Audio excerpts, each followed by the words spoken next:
हर frame में छुपा है एक किस्सा, हर डायलॉग में एक नया जज्बात। ये है सिल्वर स्क्रीन बॉलीवुड, जहां फिल्म नहीं, एहसास की जाती बात। सिल्वर स्क्रीन बॉलीवुड की तरफ से स्वागत है आपका। आज हम बात करने वाले हैं उस फिल्म की जिसने सपनों और हकीकत की दुनिया के बीच की सीमाएं मिटा दी। इंसेप्शन। थोड़ा लेट जरूर हुए हैं ये वीडियो लाने में, लेकिन यकीन मानिए इंतजार वाकई काबिले तारीफ है, क्योंकि इंसेप्शन कोई आम फिल्म नहीं, ये वो दिमागी खेल है जो आपको हर सीन में सोचने पर मजबूर कर देगी। एक बार देखो तो दिल कहेगा यार एक बार और देखनी पड़ेगी। तो बिना वक्त गंवाए चलिए उतरते हैं सपनों की उस रहस्यमयी दुनिया में, जहां सब कुछ है मगर असली कुछ भी नहीं। यहाँ पर हमें दिखाया जाता है कि इस कहानी का मेन कैरेक्टर यानी लियोनार्डो डिकैप्रियो, जिनका नाम है जहां कॉप वाइट्सिस। हम देखते हैं कि वो एक समुद्र किनारे पड़े होते हैं और अब वह काफी बूढ़े भी हो चुके हैं। तभी वहां कुछ सोल्जर आते हैं जो उसकी चेकिंग करते हैं और उसे एक ऐसे इंसान के पास ले जाते हैं जो काफी समय से उसका इंतजार कर रहा था। बेसिकली ये सीन पूरी तरह से एशिया के किसी इलाके में पान होता है। सोल्जर उसे पकड़कर उस बूढ़े इंसान के सामने लाते हैं। उसे दो चीजें मिली होती हैं, एक बंदूक और एक छोटी सी बाहचकरी। वह बूढ़ा इंसान, जिसका नाम दुसाइटोनेट होता है, देखकर कहता है तुम्हारी तरह एक इंसान था जो मुझे कई साल पहले मिला था और उसके पास भी यही दोनों चीजें थीं। बातों ही बातों में दोनों अपने कमरे में चले जाते हैं और यहीं से कहानी फ्लैशबैक में चली जाती है। अब हम वही जगह देखते हैं जहां कॉप बैठकर खाना खा रहा था। वहीं पर साइटो, जो अब जवान है, और उसके साथ कॉप और उसका एक दोस्त आर्थरस भी हैं। वे दोनों साइटो के दिमाग से एक इंफॉर्मेशन, एक आइडियाज निकालने की कोशिश कर रहे होते हैं। कॉप बताता है कि वह एक स्पेशलिस्ट अंत है जो लोगों के सपनों की चोरी छत करता है। तब साइटो कहता है अगर मुझे भी अपने आइडियाज को सुरक्षित रखना है तो मुझे तुमसे ट्रेनिंग लेनी चाहिए। कॉप मुस्कुराकर जवाब देता है मैं इस काम में सबसे शातिर हूँ, कोई मेरे जाल से नहीं बच पाया।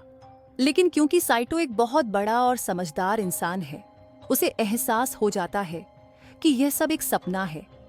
वह कॉप के जाल में नहीं फंसता और इस वजह से कॉप का प्लान फेल हो जाता है। उसी वक्त उनका सपना टूट जाता है। जब उनकी आंख खुलती है तो वे एक और कमरे में होते हैं। साइटो कहता है यह तो मेरा ही पुराना घर है, मैं पहले यहाँ रहा करता था।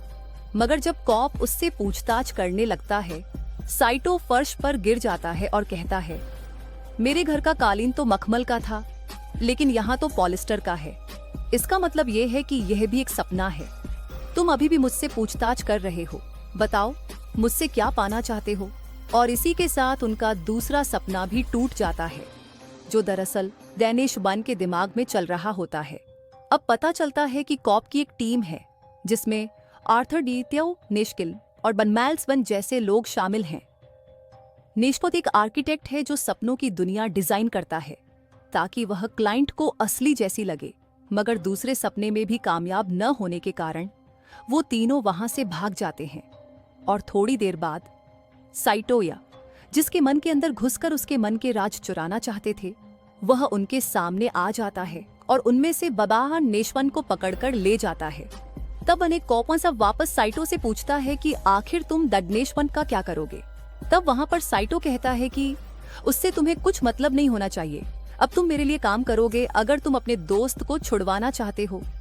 तब वहां पर कॉप पूछता है कि मुझे तुम्हारे लिए क्या काम करना पड़ेगा। तब साइटो बताता है मेरा कंपटीशन है एक बूढ़ा इंसान जिसका नाम है मॉरिस फिशर, जो कि बेसिकली एक बहुत ही बड़े पावर प्लांट का मालिक है। अगर वह अपने काम में अपने उत्तराधिकारी के साथ सफल हो गया तो वह इस पूरी दुनिया का आधा हिस्सा अपने कंट्रोल में रख लेगा, और मैं ऐसा नहीं होने देना चाहता। इस काम में तुम मेरी मदद करोगे। मॉरिस फिशर का एक बेटा है जिसका नाम है रॉबर्ट फिशर। अब मैं चाहता हूं कि तुम उसके दिमाग में एक ऐसा ख्याल पैदा करो जिसकी वजह से वह अपने ही पिता की कंपनी को बिखेर दे और फाइनली एक नई शुरुआत करे। पहले तो कॉप यह सुनकर उसकी बात को मना कर देता है। वह कहता है कि किसी के भी दिमाग से एक नया आइडिया चुराना आसान होता है, मगर किसी के दिमाग में एक नया आइडिया भर डालना बहुत मुश्किल होता है। तब साइटो कहता है, मुझे पता है कि तुम वापस अमेरिका जाना चाहते हो, अपने बच्चों से मिलना चाहते हो। अगर तुम चाहो तो मैं इस काम में तुम्हारी मदद कर सकता हूँ। अब यहाँ पर मैं आपको बताना चाहता हूँ कि कॉप पर अपनी ही पत्नी के कत्ल का इल्जाम है और यही वजह थी कि वह फ्रांस और दूसरे देशों में भागता फिर रहा था अपनी जान बचाने के लिए।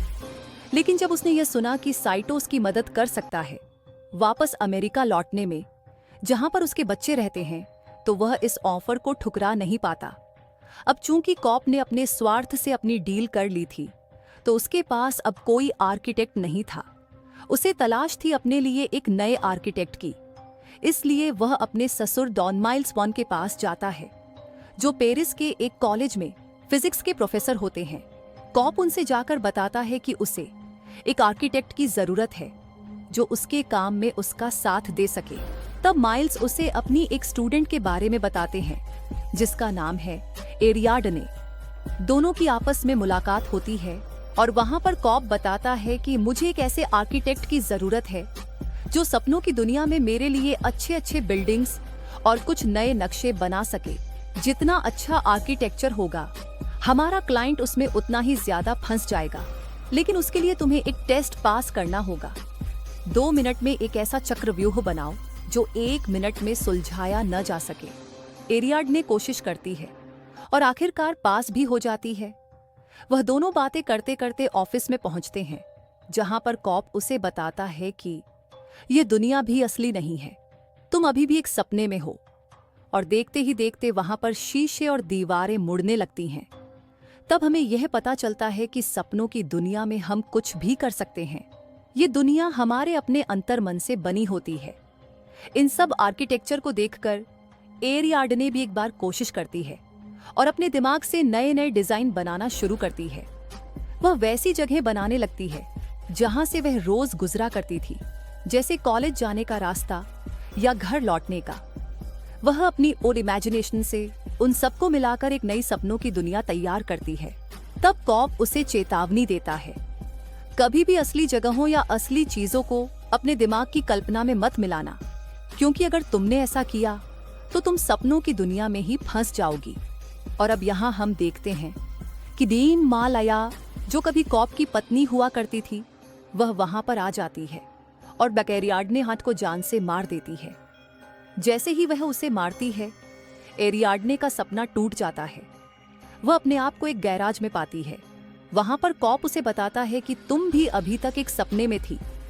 सपनों की दुनिया काफी अलग होती है, जो कि हमारी दुनिया से 20 गुना ज्यादा तेज चलती है।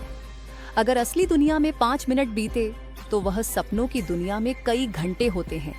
और उस ऑफिस जाने के लिए हमारी मदद करती है यह मशीन, जो कि बेसिकली मिलिट्री ने अपने काम के लिए बनाई थी, मगर अब हम लोग इसका इस्तेमाल करते हैं।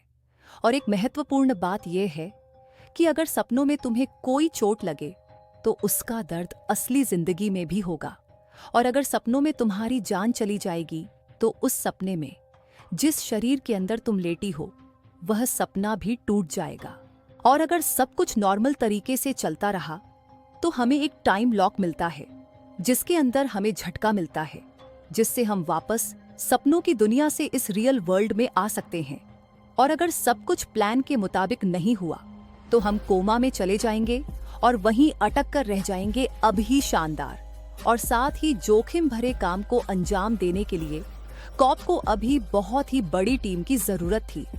इसके अंदर अब वह जॉर्डाता है, जो कि बेसिकली एक काफी अच्छा बहुरूपीय होता है। वह लोगों के रूप लेने में काफी माहिर होता है।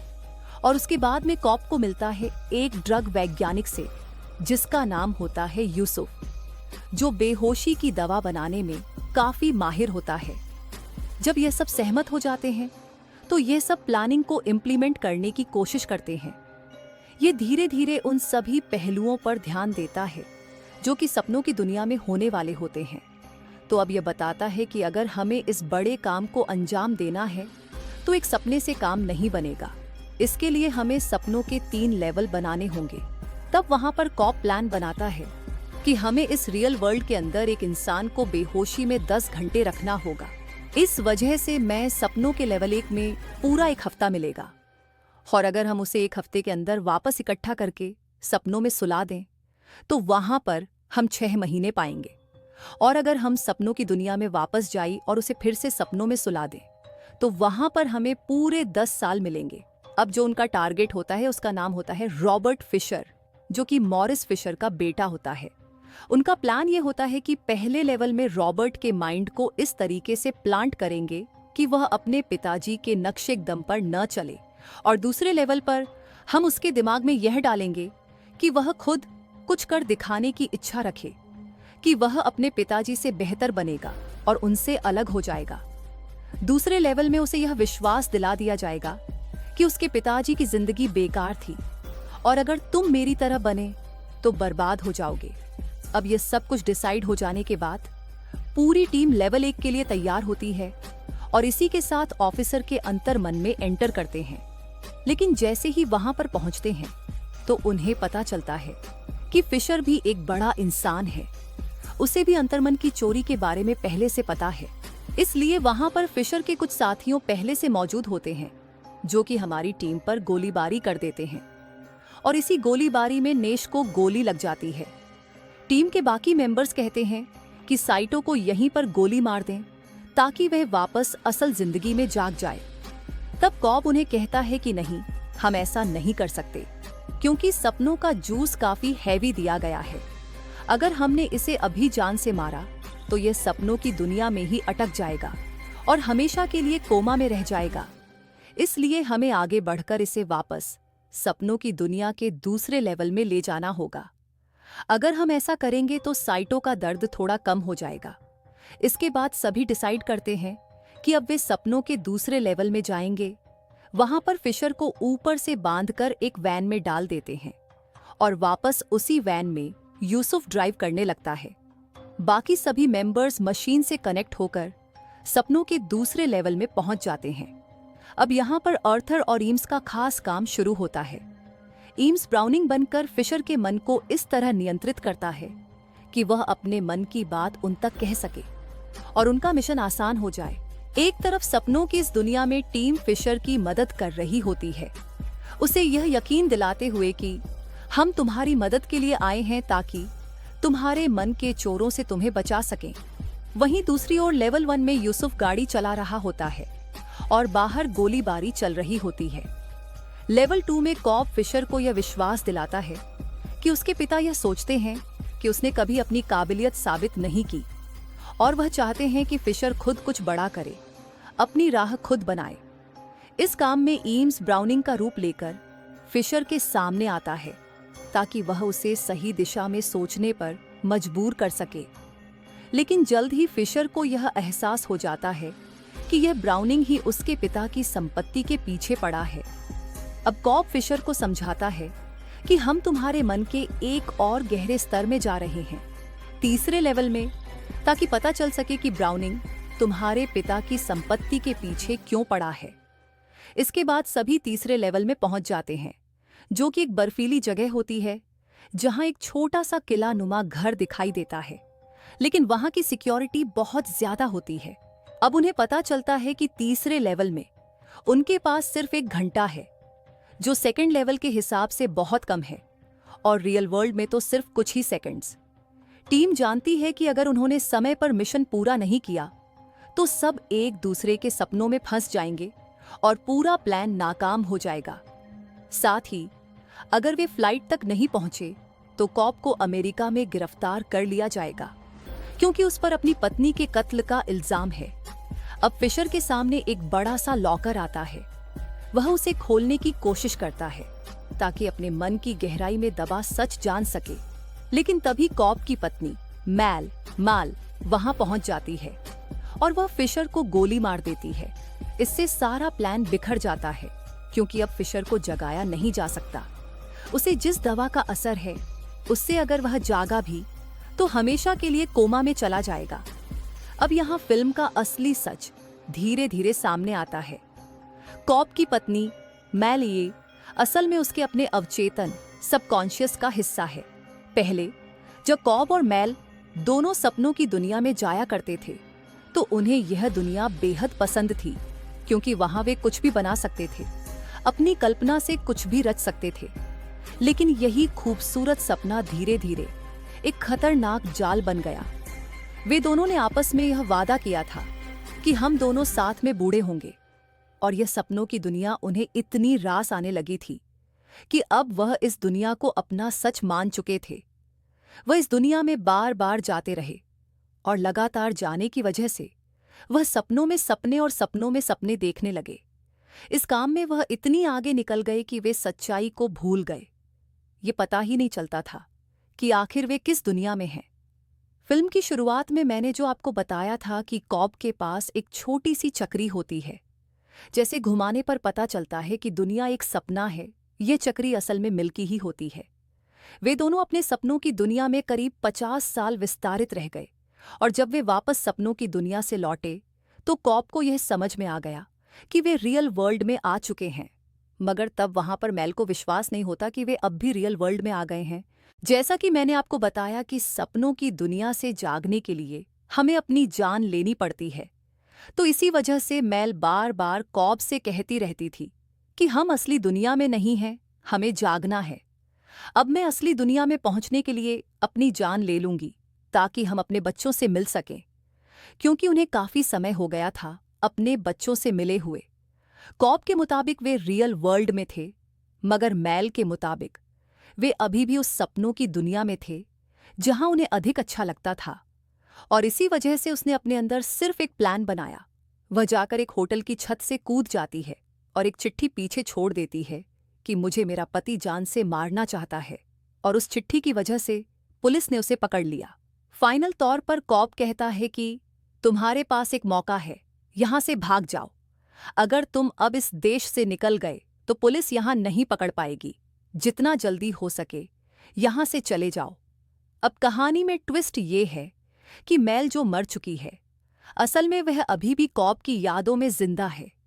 जब भी कॉब कोई सपना देखता है, वहां मेल की यादें उसे सताती हैं।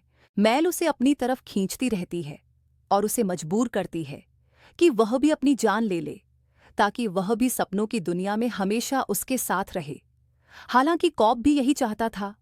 वह चाहता था कि मेल उसकी सपनों की दुनिया में हमेशा जिंदा रहे, क्योंकि वह आज तक यह स्वीकार नहीं कर पाया था कि मेल की मौत उसकी कॉब की वजह से हुई थी, और यही कारण था कि वह आज तक खुद को माफ नहीं कर पाया था।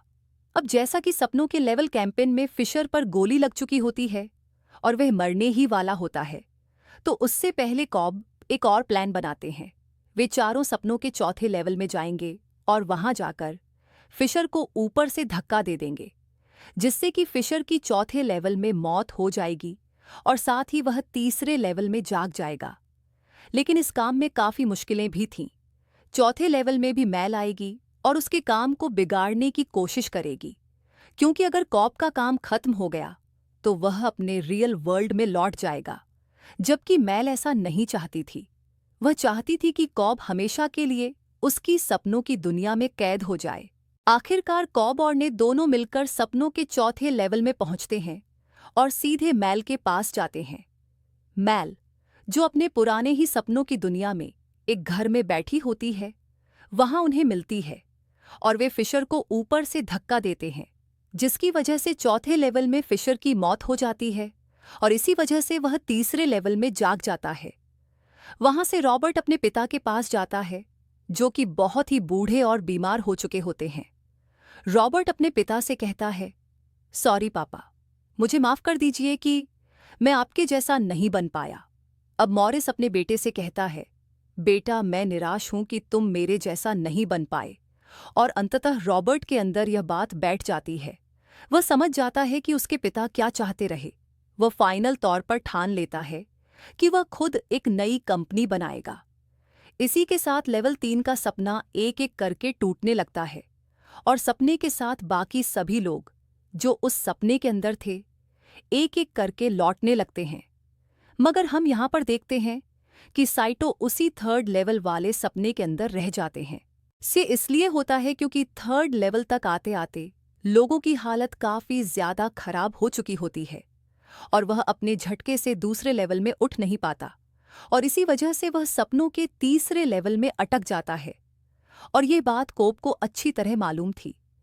ये प्लेन जल्दी ही कैलिफोर्निया में लैंड होने वाला था और अगर साइटो ने उसका साथ नहीं दिया तो कैलिफोर्निया की पुलिस उसे उसकी पत्नी के कत्ल के इल्जाम में जेल में डाल देगी। इसीलिए कोब का साइटो के साथ रियल वर्ल्ड में वापस आना बहुत जरूरी था, क्योंकि वही साइटो था जो सारे इल्जाम मिटाकर कोब को एक नई जिंदगी दिला सकता था। अब कोब अपने सपनों की दुनिया के चौथे लेवल से तीसरे लेवल में आकर सारी चीजों को समझने की कोशिश करता है, क्योंकि अब साइटो अपने तीसरे लेवल में न जाने कहाँ खो गया था। मगर कई सालों के बाद आखिरकार कोब को साइटो मिल ही जाता है। ये वही सीन होता है जो हमें इस मूवी के शुरुआत में दिखाया गया था। साइटो अपने लेवल 3 के सपनों में कई सालों से जी रहा होता है और जब कोब उसके सामने वही बातें दोहराता है तो दोनों को अपने बीते हुए सारे पल याद आने लगते हैं। आखिरकार दोनों अपने आप को जान से मारकर रियल वर्ल्ड में लौट आते हैं, वहीं अपनी जवानी के समय में। यहाँ हम देखते हैं कि असली दुनिया में सिर्फ 10 घंटे ही गुजरे होते हैं, जबकि सपनों की दुनिया में उन्होंने करीब 50 साल से ज्यादा वक्त बिता दिया होता है। इसके बाद साइटो पुलिस को कॉल करके कोब पर लगे सारे इल्जाम माफ करवा देता है और फाइनली कोब अपनी फैमिली से मिलता है, जहां उसके 2 प्यारे बच्चे उसका इंतजार कर रहे होते हैं। इस मूवी की एंडिंग को लेकर हमेशा लोगों के मन में एक सवाल रहता है कि क्या ये सब कुछ सपना था या हकीकत। तो इसका जवाब है कि मूवी का एंडिंग सीन असली दुनिया में ही होता है। इसका सबूत है वो चक्री टॉप, क्योंकि जब भी कोब सपने में होता था तो वो चक्री लगातार घूमती रहती थी और कभी गिरती नहीं थी। लेकिन इस बार जब उसने उसे घुमाया तो वो लड़खड़ाने लगी और मूवी वहीं खत्म हो जाती है। इससे साफ समझ में आता है कि अब कोब किसी सपनों की दुनिया में नहीं बल्कि असली दुनिया में जी रहा है। और इसी के साथ यह कहानी यहीं पर खत्म होती है। अगर आपको यह कहानी पसंद आई हो तो वह लाइक, कमेंट और शेयर जरूर करें। यह वीडियो आपको पेश किया गया था सिल्वर स्क्रीन बॉलीवुड, जहां कहानियां सिर्फ बताई नहीं जाती, महसूस की जाती है।